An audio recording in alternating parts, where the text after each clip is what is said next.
Well, this next band is alive and well. Ever since the release of their single, A Girl Like You, they have just been doing fabulously. I'm talking about the Smithereens.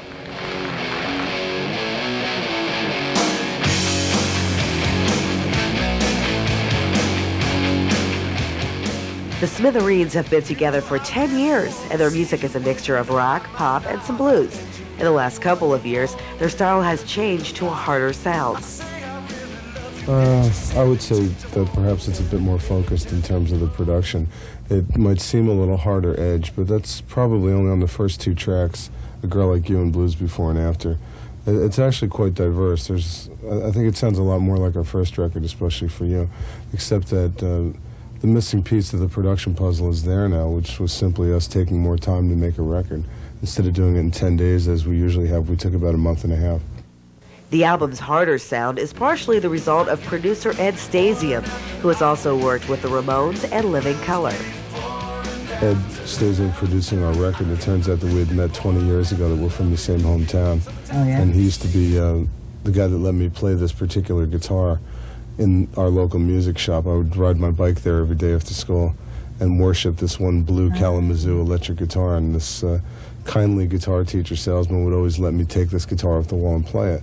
And then years later I found out it was him. So it was almost as though we were fated to work together on an album. So it's been the last couple years that you've really seemed to have pushed more out into the forefront. Why do you think that is? Well, I would say that it had to take that much time for us to get a record deal. It took the better part of 6 years to get a record deal. I believe we got signed in November of 1985. And at the time, there was perhaps some sour grapes on the part of the band, the Smithereens, that it took that long to get a deal. Although, on the other side of the coin, we were very thankful to get a deal at all.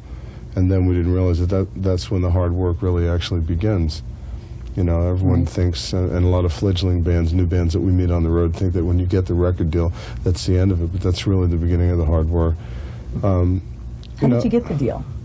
I got the deal on behalf of the band by sending a cassette tape with my name, the band name, and nothing else on it to a label in California.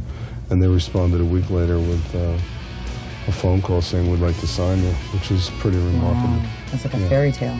Yeah, and at that point we were fairly all burnt out on being rejected by record labels. I still have a file of rejection letters, even from labels like Stiff Records, which are now out of business, and the letter was a Xerox of a Xerox, and it said, "Dear Hopeful." It's sort of funny in retrospect, but it was pretty devastating at the time.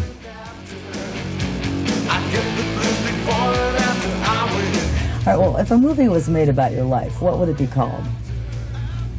Misspent time of a life, sorely misguided. Who would play the lead role? I don't know. Sinatra, probably. Why is that?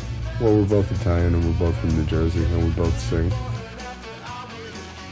Hey, that's going to do it for tonight's Cleveland Rock Beat.